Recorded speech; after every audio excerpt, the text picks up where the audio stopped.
My first babysitting gig almost got me and the kids killed, all because of one mistake. I was at the time 14. This happened sometime in the summer of 2014. I had known these kids and their parents almost since they were born. Our neighbourhood was very friendly and our parents regularly did stuff together. I remember this night very clearly over 2 years later, and it still terrifies me. However, if there is something that doesn't make sense, tell me in the comments and I'll try and find out if I missed or forgot anything. The night this happened, our parents were going out to some fancy adult only restaurant to celebrate my mum's birthday with the kids' parents. They said they'd be at home around 11 and to remember to lock the doors, which I did. They had 3 kids, Hayley, Alex and Madison. Hayley was the oldest kid and she was 12, almost 13.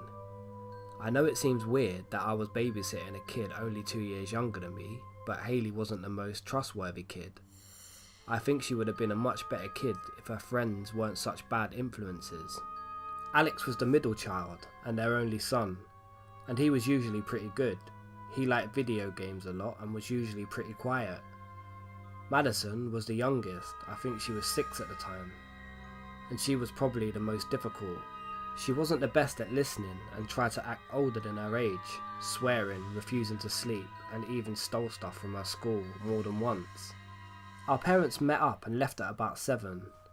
I thought this was a pretty great deal since I was pretty close with these kids. They were usually pretty good for me, except Madison and sometimes Hayley, so I figured this might just be an easy $60. But as it turns out, it was probably the most terrifying night of my life. Madison wanted to play outside as soon as her parents left. I trusted Alex enough, but Hayley usually had friends over and they got into stuff they weren't supposed to, like mum's wine, dad's cigarettes. She found a credit card when she was 8, so I told her to come with us. She did come out with us, but immediately said that she was going to the store and walked away. I started to chase after her, but then Madison started to wander into the road, so I just yelled she better be back soon or I was going to call her parents. I got Madison into their yard and we just played with dolls for a while. I checked in on Alex a couple of times, but he was doing fine. Hayley did come back eventually, but she lied about the store, there's no surprise there, and instead had her friend Jess. They went inside and played dolls for probably no more than 10 minutes. That's when I probably made the biggest mistake of my life, mostly because of Madison. This car stopped right in the middle of the driveway. He asked if we was okay outside by ourselves. No idea why he chose us because there was probably 20 other kids outside at the time. I said we weren't by ourselves and that our parents were right inside, but of course Madison blurted out, "No, they're actually at dinner." She then began to tell him, "This is our helpless little 14-year-old babysitter," and pointed at me. The guy smiled and told us to have a good night and be safe, and don't stay out past dark and all that shit before leaving. Nothing struck me as wrong at first. I thought it was a bit weird that he picked us out of literally 30 other kids, but figured he was just concerned. His car looked fine and he didn't look like somebody who would kill a child. I was mad at Madison though and reminded her of stranger danger, but she just called me a bitch and acted like nothing was wrong. It made me mad that she didn't understand what she did was wrong and called me a bitch, so I made her come with me inside. Hayley and Jess surprisingly didn't get into the wine again and Alex was fine, so I sat Madison down in the living room and we watched TV for a while. It was probably around 9 by now, so I told Madison it was time to get ready for bed. She threw a fit and ran into the backyard. When I went to get her, I noticed a light in the woods behind her house, but I thought it was just some kids playing in the woods. That honestly could have been what it was, but I'm convinced I was wrong and it was something much worse. I finally managed to force Madison into bed and started to read her a story. She was actually pretty calm when she was listening to me read, so I kept that up for a while, hoping that she would fall asleep. She actually did, so I went to check on Hayley and Jess, who wouldn't open the door. Alex was still in the basement on the Xbox or PlayStation or whatever, so I went down and made him come up to do something else. He was a pretty good sport about it and didn't complain, so he started watching TV and I started to finally relax. I was doing my own thing in the other room when Alex said that there was someone at the back door who said he was the pizza man. I went in to see and it was this man. Side note, I'm not entirely sure that this guy was the same guy from earlier, but come on, who else would know that we were here home alone? I still didn't get that this man was bad news, so I asked him why he was at the back door. He said he didn't see the front door, which was obviously a lie. I told him to wait and went upstairs to yell at Hayley for ordering pizza without my permission. She opened the door and said that she didn't before slamming it shut again. Hayley lied a lot, but it was usually pretty obvious. For whatever reason, I trusted her about this. I went down to tell the guy that he was at the wrong house. When Alex told me, he had bolted as soon as I went upstairs. I thought maybe he figured that he was at the wrong house and was embarrassed or something, so I told Alex he could go down and play his game again. He was happy and ran down to the basement right before there was a knock at the door. I looked through the peephole and saw that guy just standing there, holding no pizza box and wearing no uniform.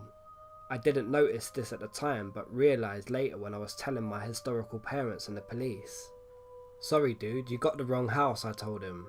I started walking back to the living room door when I heard him say, "No, this is the right house. The little redhead girl ordered it." Looking back, I should have known right then not to let him in. How could he have known Madison had red hair just from a phone call? She was a weird child, but I don't think she would just randomly tell someone that. But when he said that, all I was thinking about was Madison. I ran upstairs to yell at her again for ordering pizza and still being up and somehow getting a phone. But when I ran into her room, she was still sleeping. I thought she was pretending, so I woke her up and she called me a bitch again. She said she never ordered no pizza and I couldn't find a phone in her room, so I just let it go. She wouldn't go back to bed now, so I said she could come watch TV with me. I know, I'm a terrible babysitter. We went downstairs and when I went to tell the pizza man that it was still the wrong house, he was gone again. I thought nothing of it and we got Alex up from the basement to watch TV with us. Thank God for that, it honestly could have saved his life. We started to watch TV again and Alex said he heard something from the basement. I paused the TV and he was right. There was something down there. I told the kids to wait just in case there was a wild animal and went to open the door. What I saw still haunts me to this day. At the bottom of the stairs was a man holding a knife, slowly making his way up the stairs towards the door, towards me and the kids. He froze for a second when he saw me open the door, then he started running. I screamed and locked the door seconds before he reached the top. He started pounding on it, screaming something I couldn't understand. I was screaming now and Alex came running with Madison behind him to see what was happening. I grabbed them both without explaining and ran up the stairs to Hayley's room. She must have heard all the commotion and heard me crying because she did not hesitate to open the door this time. She slammed the door and locked it and I got out what was happening between sobs. She was crying and panicking now though, and so was Alex and Madison and Jess. We all ran into her closet and locked that too. We thought it would buy us some time. It was fucking scary though. Scariest thing that's ever happened to me, being locked in a small dark space, knowing you could be killed at any minute. Nobody should have to go through that. That was the most terrifying half hour of my life.